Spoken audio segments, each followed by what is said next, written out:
So Jake, here at this massive press conference for Katie Taylor and Amanda Serrano, can you go back to the time you met Amanda Serrano and you wanted to get involved in this project?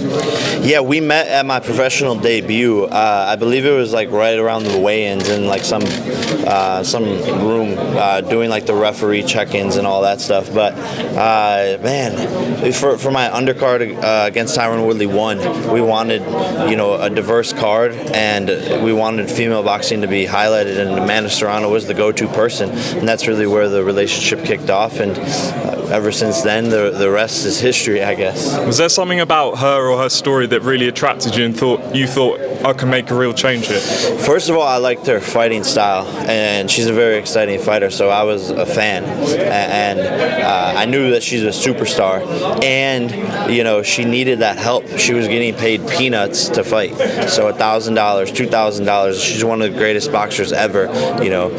Only person to win in more weight divisions than her is Manny Pacquiao.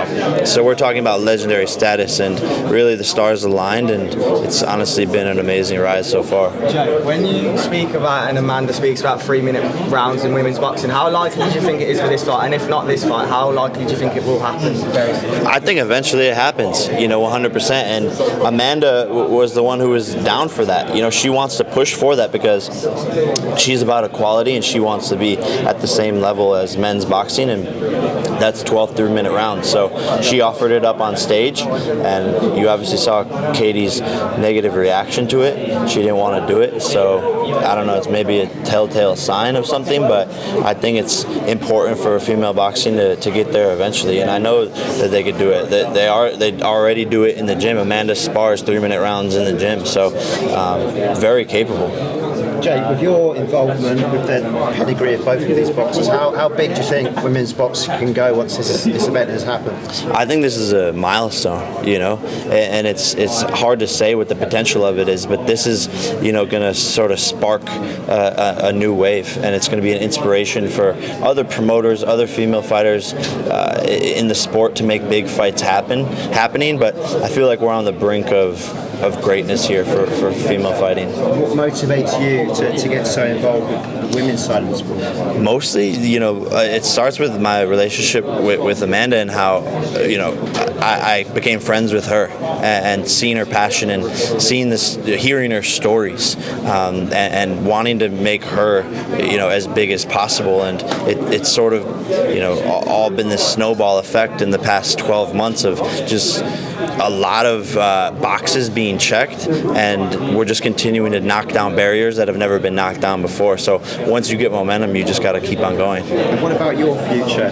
Obviously, Tommy Fury, you still want to fight him, or you put that kind of checklist up of the top fighters you'd like to face? What's next on the agenda for you? Yeah, look, I'm mainly focused on promoting this fight for April 30th, but after, I want to get a fight in this year. I just don't know who it's going to be, and I don't know when, and I certainly don't know where, but I have unfinished business with a lot of people. Jake, how have you found working with Eddie Hearn on this promotion, and what have you made of the impact he's had on women's sport? It's amazing what Eddie's doing, and it's awesome that another big name in the sport, such as Eddie, is also a believer in these females, because that's what's needed. There's the old people like Bob Arum who are actually, a detriment to female boxing, and what Eddie's done with Katie Taylor is just an amazing example of what's to come. So mad kudos to him, mad respect to him, and it's been awesome working alongside of him as my first time promoting, a fight that isn't mine. For Irish television, could we ask you about the importance of women boxers getting paid properly? This is the first big, decent paycheck for women boxers. What is the stand that you're trying to make on this? Well, it's needed, right? Like, Amanda Serrano was fighting and defending her title for $4,000. She can barely live off of that money. So now, this sets a precedent to pay female fighters at least enough amount of money for them to be able to live and to afford the cost of going to the gym. And so now there's going to be more money infused, and money's a tool, and these girls are gonna get more active and not have to maybe even work a second job, to solely focus on training, and that's in and of itself massive.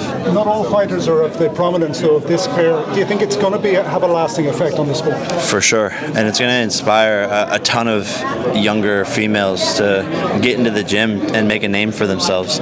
So, like I said, this is, I believe, a start of a revolution, in women's boxing and just boxing in general. This is massive. Looking ahead to the fight itself, do you have a prediction on how it's going to go? Do you see they're going one way or the other? Amanda wins 8th round TKO. What about the cat, Jake?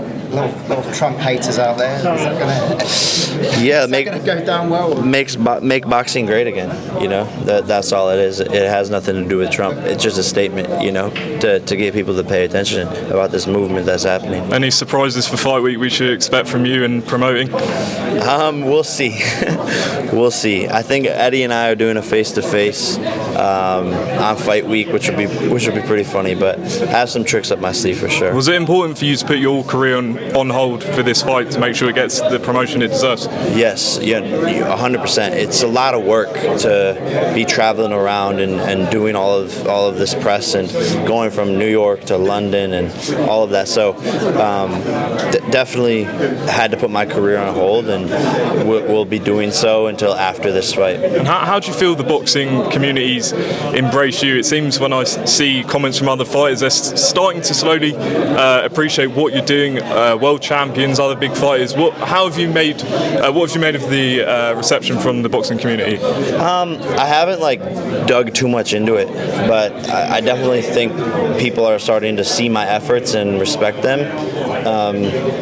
But it is what it is. I told people from the start that I'm going to bring more eyeballs to this sport and make it better than when I got here, and that's all I'm trying to do. So this is just another step in that direction. How hard was it to get Cyborg in the diss track towards Dana White?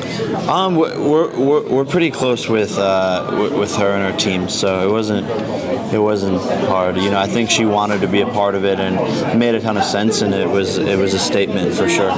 Jake, do you think you've kind of turned the corner now in terms of the perception of you in the boxing world? From, when you started out, maybe a bit of a who's this guy? He's a bit of a laughing stock, and now this guy actually taking boxing seriously. No, 100%. People only take you as seriously as you take something, and I take this sport very seriously on all fronts. Even just getting in the ring, people have to respect that I'm risking my life and putting it all on the line against 5-time UFC champions. So I think the perception is slowly changing, but like I said on the press conference, get used to me. I'm not going anywhere, so I'm here to make this sport great again. And you want to combine a career in the ring and out of the ring as a promoter as well. You feel we can do justice to both of those? 100%. I'll have more of an impact outside of the ring than I will inside of the ring, and I'll be able to be outside of the ring for a lot longer than I'll be inside of the ring. So I'll be doing this for a long time. Is there anything you... The likes of Bob Arum, obviously he's a legend in the sport and promoted some of the biggest fights ever. But is it time for that kind of generation to finally retire and let people? Well, that's the thing, is he's not a legend to me. He's not a legend to any other younger generation fighters. No one under 25 thinks Bob Arum's a legend. So I think that's showing that the times are changing, and it's the changing of the guard, and old misogynistic people like him aren't going to be around any longer.